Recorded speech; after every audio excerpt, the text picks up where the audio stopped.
मरणानि च प्राक् मरणात् व्यक्त मध्यानि अव्यक्त निधनानि एव पुनः अव्यक्तम अदर्शनम निधनम मरणम एषाम तानि अव्यक्त निधनानि। बहुत सुंदर बात। जिनका निधन यानी मरण है और उनको अव्यक्त निधन कहते हैं। अभिप्राय यह है कि मरने के बाद ये सब अदृश्य हो जाते हैं, दृष्टि गोचर नहीं होते, दिखाई नहीं पड़ते। मृत्यु के समय धुंधला धुंधला सा दिखता है लोगों को। तो कोई आता है मिलने के लिए, संबंधी रोगी के पास में जाता है, मृत्यु की शैया पर कोई पड़ा हुआ है, मरने की तैयारी है उसकी, यमराज का संदेश आ गया है कि तुम्हें जाना है, तो वो पहचानने की कोशिश करता है। मिलने वाले जो आते हैं वो हाथ पकड़ करके कहते हैं कि बापू तमे मने ओळखो छो। अब वो मरते समय भगवान को देखे, भगवान को ओळखे कि तुमको नहीं। कोई जाकर के वहां भजन नहीं कराता है, कीर्तन नहीं कराता है, कोई उनसे नहीं कहता है कि तुम भगवान का भजन करो, तुम्हारा अंतिम समय है। जाकर के उससे प्रपंच की बात करेंगे। हमको पहचानते हो, देखो तुम्हारा नाती आया है, तुम्हारा पोता आया है, इसको आशीर्वाद दे दो। संसार के चक्र में जीवन भर जिस चक्र में वो पड़ा रहा, अंतिम समय जो राम नाम को लेने की तैयारी कर रहा है, उस समय भी ये संसारी लोग उसे जाकर के संसार में फंसाने की बातें करते हैं। एक दूसरा, कुछ लोग जन्म भर संसार के काम करते रहते हैं तो मरते समय भी संसार के काम की ही याद आती है। जब कोई संबंधी नहीं होता है नज़दीक में तो डॉक्टर को हाथ पकड़ करके कहते हैं हमारे बेटा को कह देना हमने फला व्यक्ति को 1 लाख रुपया दिया था, उसका समय पूरा हो गया है, अगर वो हम मर जावें तो हमारे बेटे को पैसा मिल जाए। मरते समय 1 लाख की याद आ रही है, भगवान की याद नहीं आ रही है। तो अगर पहले से ही कुमार अवस्था से, बाल्यावस्था से, युवा अवस्था में भगवान का भजन करते रहोगे तो मरते समय भी भगवान की ही याद आएगी। अगर पूरे जीवन भर संसार के कामों में रत रहोगे तो संसार के कामों की याद आएगी। संसार के काम तुम्हें जन्म मरण से मुक्त नहीं करा सकते हैं, भगवान का नाम तुम्हें जन्म मरण से मुक्त करा सकता है। अजामिल की कथा इसमें प्रमाण है। नाम से ही अजामिल का उद्धार हो गया था। केवल उसने नारायण ये स्मरण किया था और भगवान के पार्षद आकर के उसे बैकुंठ में ले गए थे। यह प्रमाण है कि नाम के प्रभाव से भी जीव का उद्धार हो जाता है। दूसरा प्रमाण है, गजेंद्र ने हरि कह करके पुकारा था, नाम ही लिया था, केवल 1 शब्द 2 ही शब्द कहे थे, हरि, बस हा कहा और भगवान ने आकर के चक्र सुदर्शन से ग्राह से उसे मुक्त करा दिया। लौट करके बैकुंठ पहुंच गए तब री सुनाई पड़ा। गरुण चले आ रहे थे, भगवान लौट रहे थे।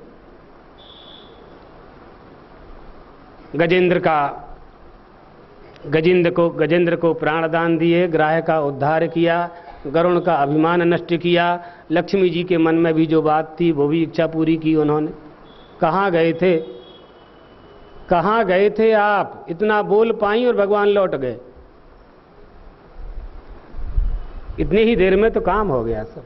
हरि और नृसिंह भगवान का भी आपको पता ही है, प्रहलाद जी की भक्ति के आधार पर भी प्रहलाद जी को नरसिंह भगवान ने प्रमाण नख निर्भिन्नो महामोह मरारये नमस्कुर में नृसिंहाय सुप्रकाश चिदात्मने।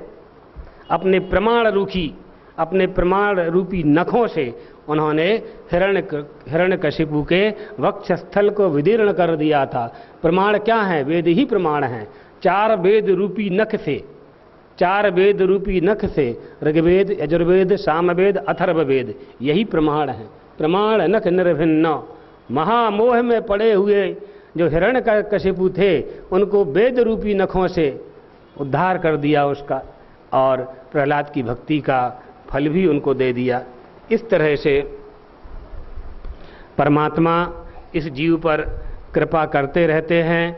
भगवान अर्जुन से कह रहे हैं, कार्य कारण के संघात रूप ही प्राणियों को माने तो भी उनके उद्देश्य को लेकर के शोक करने की आवश्यकता नहीं है, क्योंकि भूत संघात अदर्शन से आया है और पुनः अदृश्य हो गया। वह न तेरा है न मेरा है, व्यर्थ शोक किसके लिए करता है? ये तो रैन बसेरा, मेरा है ना तेरा है, चिड़िया रैन बसेरा है, इतना ही संसार है बस। पुरुष और प्रकृति दो है ना, एक पुरुष है और एक प्रकृति है। पुरुष में कभी परिवर्तन नहीं होता है और प्रकृति बिना परिवर्तन के रह नहीं सकती है। तो हमारा जीवन बहुत छोटा है, अल्पायु है, हम बहुत लघु है हमारा जीवन, मृत्यु हमारी निश्चित है। तो मानव की मांग है, मानव के जीवन की मांग है कि उस मानव के जीवन को कुछ प्राप्त करना है, उसे प्राप्त करने की कोशिश इस मनुष्य को करना चाहिए, क्योंकि परिवर्तनी संसारे मृतः को वा न जायते, कौन नहीं मरेगा, कौन नहीं मरता है। तो जिस आत्म तत्व का प्रकरण यहाँ चल रहा है वो दुर्विज्ञेय है, दुर्बोध है, सर्वसाधारण को भ्रांति करा देता है।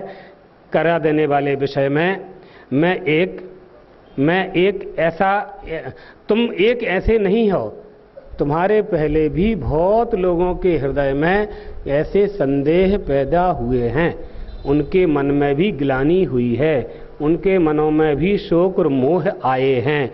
क्यों? क्योंकि यह आत्मा, वह आत्म तत्व ऐसा ही है, ऐसा ही है। मुह्यन्ति यत् सूरया, बड़े बड़े योगी भी, बड़े बड़े सुधीजन भी उससे मोहित हो जाते हैं, मोह को प्राप्त हो जाते हैं। क्यों मोह को प्राप्त हो जाते हैं? तो भगवान कहते हैं, आश्चर्यवत् पश्यति कश्चिदेन माश्चर्यवद् वदति तथैव चान्यः आश्चर्यवच्चैनमन्यः शृणोति श्रुत्वाप्येनं वेद न चैव कश्चित्। पहले जो देखा नहीं गया है, अकस्मात जो कभी दृष्टिगोचर हुआ है, ऐसे अद्भुत पदार्थ का नाम आश्चर्य है। आश्चर्य किसे कहेंगे? अदृष्ट पूर्वम अद्भुतम, जो पहले कभी देखा नहीं गया है और अचानक दिखाई पड़ा तो लोग कहते हैं अरे महद आश्चर्य है, बहुत बड़ा अचंभा है, हमने आज के पहले इतनी बड़ी मछली नहीं देखी, इतना बड़ा मगरमच्छ नहीं देखा, इतना बड़ा भूकंप नहीं देखा था, इतना बड़ा महल हमने आज के पहले नहीं देखा था। ये आश्चर्य है, इसी का नाम आश्चर्य है। अद्भुत पदार्थ का नाम आश्चर्य है, उसके सदृश का नाम आश्चर्यवत है, उसके जैसा आश्चर्यवत पश्यत कश्चिदैन, कोई कोई आश्चर्य से देखता है और वैसा ही दूसरा कोई आश्चर्यवत कहता है, कोई आश्चर्यवत सुनता है। कई लोग कहते हैं ना, ऐसी कथा हमने कभी नहीं सुनी, ऐसा स्थान हमने कभी नहीं देखा आज के पहले, आश्चर्य करते हैं। उस आत्मा को देख करके भी, आत्मा को देखकर कोई कह करके नहीं जानता, कह करके नहीं जानता। क्यों नहीं जानता? संशय के कारण दुविधा का शिकार हो जाता है, दुविधा का शिकार हो जाता है। आश्चर्यवत् च एनम अन्यः शृणोति, अर्थात जो इस आत्मा को देखता है वह आश्चर्य के तुल्य है, जो कहता है, जो सुनता है वह भी आश्चर्य के तुल्य है। अभिप्राय यह है, हजारों में से कोई एक ऐसा होता है जिसे यह आत्मा प्राप्त होता है, अर्थात प्राप्त आत्मा का ज्ञान जिसे होता है, प्राप्त आत्मा का जिसे ज्ञान होता है। कौन सा ज्ञान? ये ज्ञान। क्या ज्ञान? देहि नित्यम अबद्धोयम देहे सर्वस्य भारत तस्मात् सर्वाणि भूतानि न त्वं शोचतुमर्हसि। देहि शरीरी नित्यम सर्वदा सर्वावस्थासु अबध्यो, यह जीवात्मा सर्वव्यापी होने के कारण स्थावर जंगम आदि में स्थित है तो भी अवयव रहित और नित्य होने के कारण सभी अवस्थाओं में अबद्ध है, सभी अवस्थाओं में अबद्ध है। क्या कर रहे हैं भगवान श्री कृष्ण यहाँ? भगवान श्री कृष्ण योद्धा बनकर के स्वयं अर्जुन को कर्तव्य बोध करा रहे हैं। क्लैब्यम मास्म गमः पार्थ, इस कायरता का तुम त्याग करो अर्जुन। छात्र धर्म उसे याद दिला रहे, युद्ध करना क्षत्रिय का धर्म है, युद्ध करके धर्म को शुद्ध करना क्षत्रिय का धर्म है। इसलिए और ये क्षत्रिय का स्वाभाविक धर्म है। आज धर्म पर आक्रमण कर रहे हैं कौरव, दुर्योधन उनका नेता बना हुआ है। तुम्हारा कर्तव्य है, युद्ध की ये मांग है, समय की ये मांग है, तुम अपने भाइयों के प्रति, अपने स्वजनों के प्रति मोह का त्याग करके इन सब से युद्ध करो। ये सब मारने के योग्य हैं। अगर तुम इन्हें नहीं मारोगे, तुम युद्ध भूमि से पलायन करके जाओगे, भाग करके जाओगे, लोग तुम्हें कायर कहेंगे। कोई ये नहीं कहेगा कि अर्जुन कौरवों पर दया करके युद्ध छोड़ करके चला गया। अर्जुन के मन में दया आई, कृपा आई, उसने अपने भाइयों को मारना, गुरु को मारना, पितामह को मारना उचित नहीं समझा, इसलिए चला गया।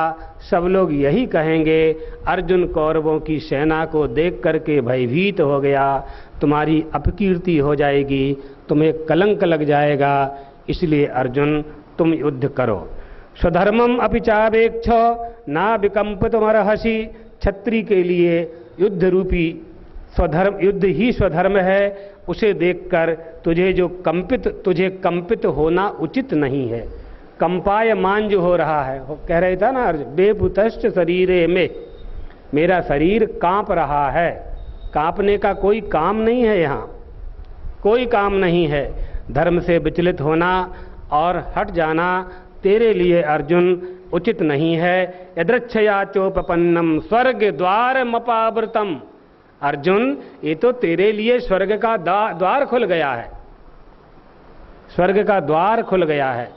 तू अगर युद्ध करेगा, इन सबको मारेगा, धर्म की विजय होगी, स्वर्ग की प्राप्ति होगी।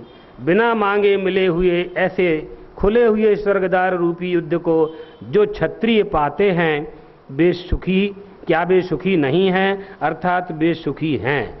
स्वर्ग द्वारम अपावृतम उद्घाटितम ये तत् ईदृशम युद्धम लभन्ते क्षत्रियाः।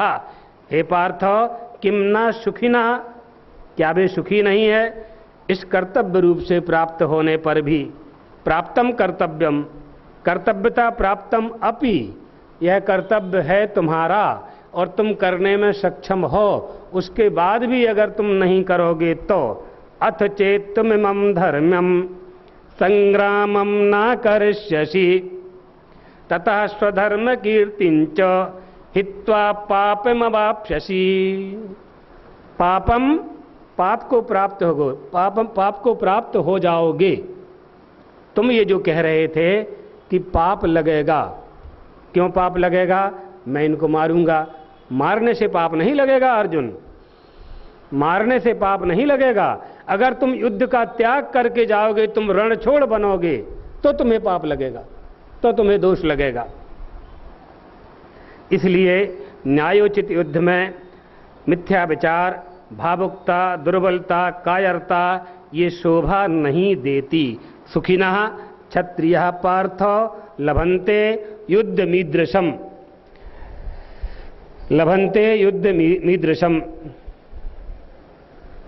अर्थात यदि तुम धर्मयुक्त अर्थात धर्म से ओतप्रोत होकर के युद्ध नहीं करोगे तो युद्ध के न करने के कारण अपने धर्म का और महादेव आदि के साथ युद्ध करने की जो तुम्हारी कीर्ति है, भगवान शिव के साथ युद्ध करने की तुम्हारी जो कीर्ति है, उन पर जो तुमने विजय प्राप्त की थी, उस सब पर, उस पूरी कीर्ति नष्ट हो जाएगी और तुम्हें पाप भी लगेगा।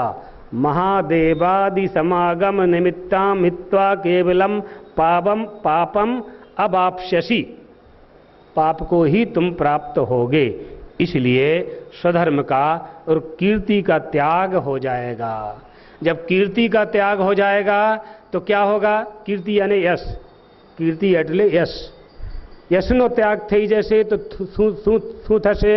अकीर्तिम चापि भूतानि कथयिष्यन्ति ते व्ययाम संभावितस्य चा कीर्ति मरणादितिरिच्यते। अकीर्तिं च अपि भूतानि कथयिष्यन्ति ते, अर्थात सब लोग तेरी बहुत दिनों तक स्थायी रहने वाली अपकीर्ति की चर्चा करेंगे, निंदा करेंगे। धर्मात्मा, शूरवीर आदि प्रतिष्ठा में प्राप्त पुरुष की यदि अपकीर्ति हो जाती है वही उसकी मृत्यु कहलाती है। इसलिए इज्जतदार पुरुष के लिए अपकीर्ति अच्छी नहीं होती।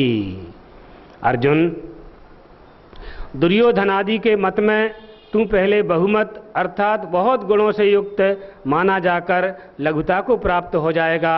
ये दुर्योधन आदि महारथी गण तुझे कर्ण के भय से ही युद्ध से निवृत्त मानेंगे, दया करके हट गया है ऐसा नहीं कहेंगे। ऐसांच त्वं बहुमतो भूत्वा यास्यसि लाघवम, अर्थात ऐसांच त्वं दुर्योधनादीनां बहुमतो बहुभिः गुणैः युक्त एवं बहुमतो भूत्वा पुनः यास्यसि लाघवम लघुभावम, तुम लघुता को प्राप्त हो जाओगे। ऊपर चढ़ करके आरूढ़ होकर के नीचे गिरना, पतित होना, ये अच्छी बात नहीं है अर्जुन। हम तुम्हारे कल्याण की बात कर रहे हैं और क्षत्रिय धर्म की बात कर रहे हैं। अगर मान लो कि तुम्हें विजय प्राप्त नहीं होती है तो भी कोई नुकसान नहीं है, लेकिन तुम्हें युद्ध करना है। यहाँ जय और पराजय की बात नहीं है। भगवान के उपदेश में, भगवान का उपदेश कर्तव्य बोध के लिए है। क्या कह रहे हैं भगवान? हतो वा प्राप्स्यसि स्वर्गम, हतो वा प्राप्स्यसि स्वर्गम जित्वा वा भोक्ष्यसे महीम। अगर तुमने विजय प्राप्त कर लिया तो स्वर्ग की अगर तुम मारे गए, तुम्हारी मृत्यु हो गई युद्ध भूमि में, तो तुम्हें स्वर्ग मिलेगा। क्योंकि युद्ध करते हुए क्षत्रिय मारा जाता है तो स्वर्ग की प्राप्ति होती है। शास्त्र वचन है, इसमें शास्त्र वचन प्रमाण है। और अगर तुमने विजय प्राप्त कर ली तो युधिष्ठिर के साथ पूरी पृथ्वी का तुम भोग करना, महीपति बन जाओगे।